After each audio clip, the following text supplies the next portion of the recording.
Olá, eu sou a irmã Martina de novo e gostaria de começar com vocês uma série mais curta hoje sobre o tema crise na igreja.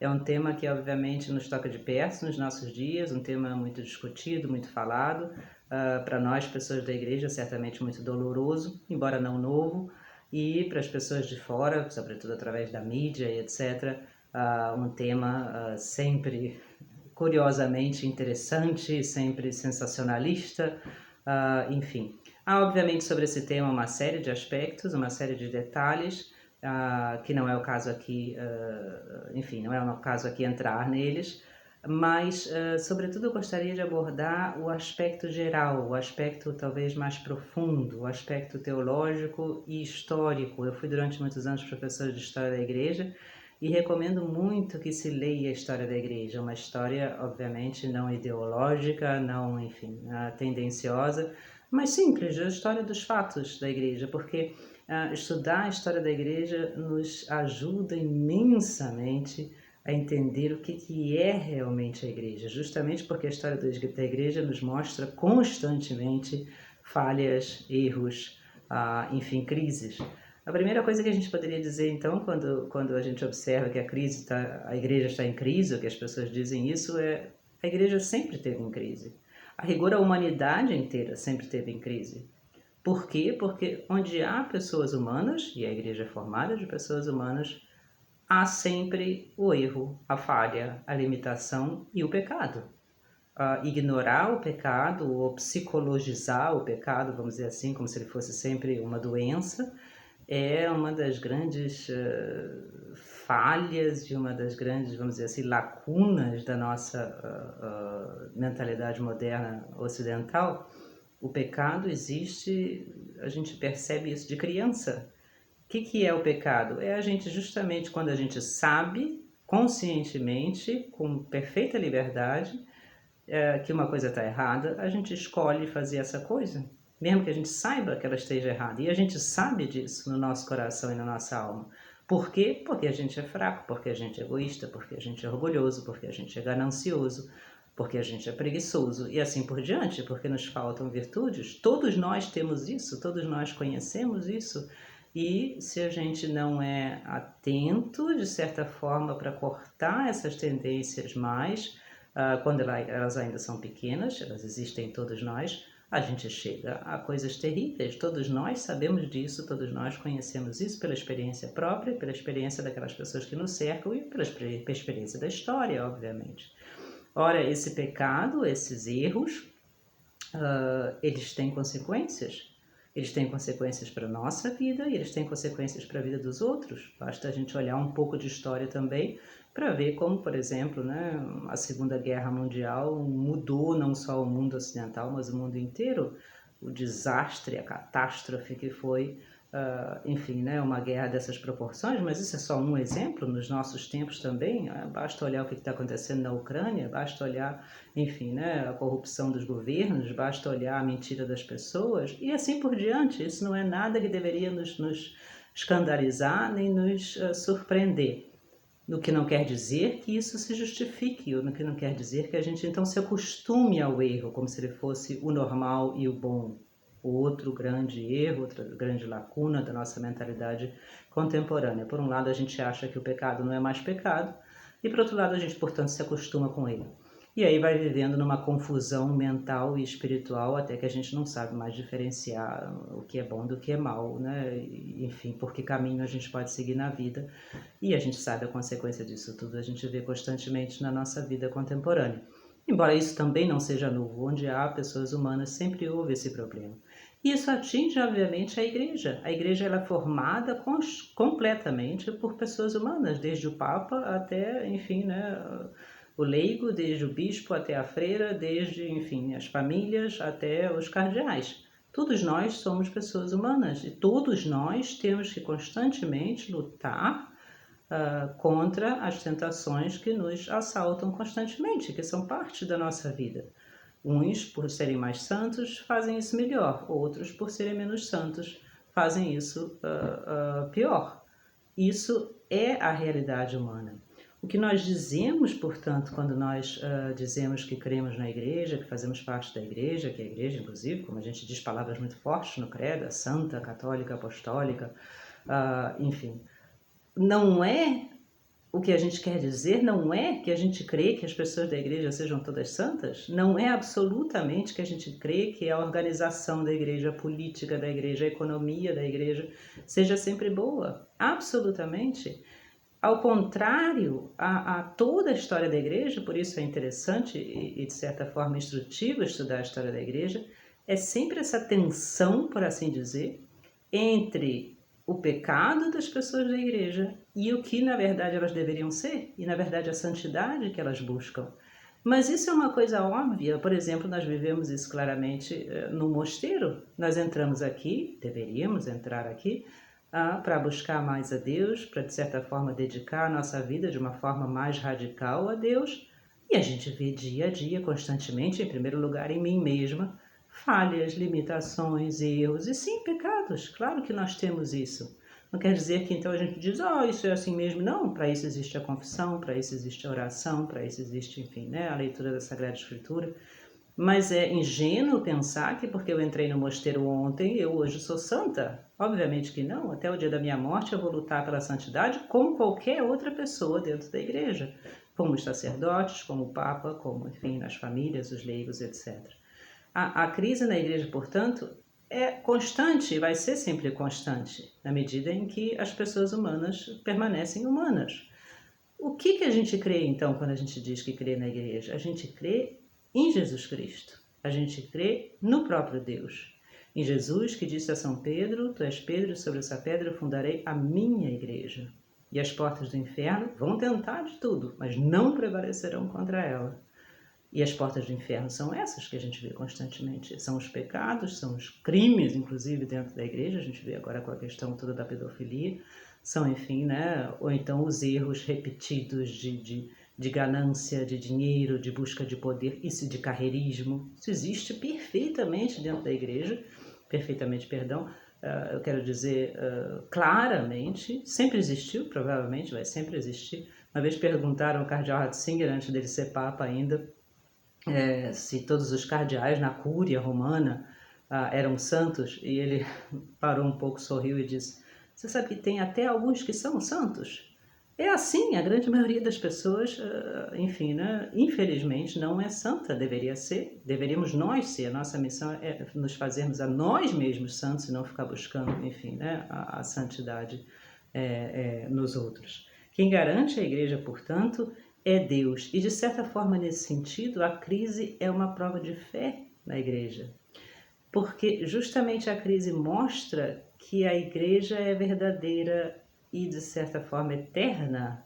Não eterna nas coisas humanas, isso muda. A história, enfim, nas dimensões humanas, antes se falava latim, hoje se fala língua vernácula, as coisas vão mudando. Isso sim, mas a teologia, o que está por trás, a fé, a doutrina, a moral, isso não muda. Quando é que a igreja vai finalmente permitir o aborto? Nunca.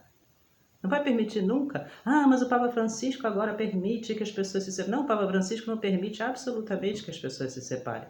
Outra coisa é, no mundo atual, a situação como é. Os casamentos muitas vezes são feitos sem nenhuma consciência do que está se fazendo. E, portanto, esses casamentos são muitas vezes em si mesmos nulos. Não, a pessoa não sabe o que está fazendo. É isso que o Papa Francisco fala. Não, a igreja não vai permitir nunca o assassinato, não vai permitir nunca o aborto, não vai permitir nunca essas questões que vão em si mesmas contra toda, enfim, a doutrina cristã mais clara e mais profunda. Então, a parte humana da igreja vai mudando, vai se reformando certamente, mas a parte divina, obviamente que não. É isso que, de certa forma, é comprovado na época de crise. Se a igreja fosse nada mais do que uma associação cultural, uma associação como a mentalidade, enfim, né, extremamente racionalista e materialista moderna, quer convencer a gente, a igreja é mais uma associação cultural. Se ela fosse isso, ela tinha acabado há muitos séculos, mas há muitos séculos. Não tinha. A crise que a gente vive hoje em dia não é nada perto da crise do século XI, perto da crise da Reforma Protestante, perto, enfim, né, dos tempos bárbaros da Idade Média. Não é nada. Se a igreja sofreu aquilo tudo com o pecado enorme dos seus filhos e sobreviveu, porque de certa forma você lê hoje uma carta, enfim, né, de Santo Irineu de Lyon, do século III, IV, ele diz a mesma coisa que a gente diz hoje, em termos teológicos, em termos de doutrina. Se ela sobreviveu é porque tem alguma coisa mais atrás dela. Se ela sobreviveu é porque a igreja não é uma associação cultural. Se a missa sobrevive, porque se celebrava a missa ainda nos tempos apostólicos, mudou a música, mudou o jeito que as pessoas sentam, mudou a roupa do padre, mudou, enfim, né, a ordem, inclusive, litúrgica. Agora, a essência da missa, a palavra de Deus e a Eucaristia, continua a mesma. Inclusive, muitas vezes as palavras continuam até as mesmas. Se isso durou, se isso sobreviveu esse tempo todo, é porque tem alguma coisa por trás disso, é porque tem justamente a mão de Deus que garante isso. Portanto, o que faz, por exemplo, né, a nossa vida monástica não morrer, não é o meu hábito, não é, enfim, não são as regrinhas do mosteiro, não é né, o jeito aqui da minha mosteiro, se a gente, enfim, né, planta, veja, legume ou não. O que faz a vida monástica é essa busca sincera e verdadeira de Deus, que pode inclusive exigir da gente muitas vezes que a gente mude, que a gente faça uma coisa nova, que a gente, enfim, né, ache uma outra solução, desde que Deus continue sendo o centro. É porque Deus está na igreja que ela resiste apesar de todos os pecados dos seus próprios filhos. Existe uma história que eu já ouvi várias vezes, eu nunca consegui descobrir se ela é verdadeira ou não, mas enfim, não importa. No século XVI, na época da Renascença, os papas eram pessoas, né, que viviam no luxo, na imoralidade. Havia em Paris um cardeal, o cardeal de Paris, e ele tinha um amigo judeu. E eles eram muito amigos, conversavam muito, um era muito católico, o outro era muito judeu, e um vivia querendo converter o outro, até que um dia o judeu disse ao amigo cardeal que ele ia fazer uma visita a Roma, e o cardeal disse, não faça isso, não faça isso. Mas por quê? Porque se você for a Roma, então eu vou perder toda a esperança de que você se converta algum dia. Ah, eu tenho que ir, tenho um negócio para fazer lá. E o judeu foi, passou 3 meses em Roma e voltou. Quando voltou, procurou o cardeal e, para espanto do cardeal, o judeu diz com total sinceridade, eu quero que você me batize e que você me instrua, enfim, na fé cristã, e eu quero me tornar católico. E o cardeal acha que isso é uma piada, mas o outro está falando sério. E ele então faz isso, mas pergunta, eu pensei que você em Roma ia perder toda a fé? E o judeu responde, eu conheço muito bem o valor das coisas, eu sei achar uma pérola, enfim, né, uma pedra preciosa, uma pérola, um diamante, mesmo quando ele está coberto de poeira, quando ele está coberto de, enfim, quase estragado. E é justamente isso que eu acho em Roma. Externamente aquilo é uma corrupção, uma imoralidade, uma vergonha, mas por trás daquilo tudo, mesmo quando o Papa, que era naquele momento, né, enfim, uma pessoa que não dá exemplo ele mesmo de nada, quando ele fala da palavra de Deus, a gente vê que por trás daquilo tudo existe uma realidade, uma força, uma santidade que a gente encontra então, né, nas pessoas santas, porque existem pessoas santas na igreja, que são discretas, que não aparecem no jornal, que não fazem absolutamente questão, né, de ser escutadas, mas que passam a vida justamente, inclusive sofrendo porque os outros não fazem o seu próprio dever. E ele diz, e eu soube encontrar essa pérola preciosa por trás da sujeira. Essa é uma história muito bonita que nos mostra justamente, por um lado, como os santos é que são o ideal da igreja, e a gente lendo a história dos santos, e histórias verdadeiras, não histórias fantásticas e lendárias, não histórias verdadeiras, a gente tem uma quantidade de santos nos nossos tempos. Agora há pouco foi canonizado Charles de Foucault, por exemplo, Titus Brandsma, um padre holandês, santos, enfim, né, de todas as idades, tipos de vida, enfim, condições sociais, instrução, inteligência. São essas pessoas que são, enfim, que nos mostram o que é realmente a igreja. E eles existem nos nossos dias, talvez nós conheçamos muitos santos que talvez não sejam a ser canonizados, mas sim, são pessoas que sinceramente, discretamente, humildemente entregam sua vida ao bem, ao direito, à integridade, enfim, são firmes nessa fé até a morte, mesmo que isso cause sofrimento a ela. Graças a Deus a gente tem, e é preciso se dar conta disso, né? Papas santos, nosso Papa João Paulo II, por exemplo, se dizem coisas. Cuidado, a gente vai falar disso no próximo encontro, mas cuidado em que a gente acredita, né? E lembrar sempre que a igreja é, a rigor, o que Deus quer que ela seja. Quando eu vou me confessar, não importa quem é o padre, não importa se o confessionário é torto ou direito, não importa inclusive os conselhos que o padre me dá, pode ser que sejam bons, pode ser que não sejam. O que importa é o sacramento, o que importa é que Deus, Nosso Senhor, através da minha sinceridade, do meu arrependimento e da ordenação do sacerdote, realmente me dá o perdão dos meus pecados. Quando eu vou à missa, não importa se a música é bonita, se a igreja é bonita, se o padre fala mais ou fala menos, se é interessante. Inclusive o padre não deveria se pôr no centro, não deveria fazer, né, uma missa show, vamos dizer assim. É claro que ele pode fazer coisas que alegrem a comunidade, deve inclusive, se ele é um bom pregador, isso é uma beleza, mas o que ele tem que fazer é seguir a liturgia com obediência, enfim, né, e aproximar as pessoas de Deus. É Deus, é a Eucaristia o centro da missa, e não as coisas humanas, e não, enfim, né, as coisas que hoje nos entusiasmam e amanhã nos cansam. É a Eucaristia que permanece através dos séculos, através das culturas mais diversas, a mesma Eucaristia que a gente celebra aqui, que se celebra na China, que se celebra, enfim, na África, que se celebra nos Estados Unidos ou na Europa, a Eucaristia que é a mesma. Então, nos agarrarmos sempre a essas coisas essenciais da igreja, que vem de Deus. Toda a organização da igreja, se serve a Deus, está bem. Se não serve a Deus, tem que ser tirada, tem que ser posta de lado. Isso que justamente, né, o Conselho Vaticano II, por exemplo, começou a fazer um pouco nos nossos tempos. Toda vez que a gente se concentra na estrutura, na organização, a gente perde de vista o essencial. As pessoas perguntam, quando é que a igreja vai permitir o aborto? Nunca.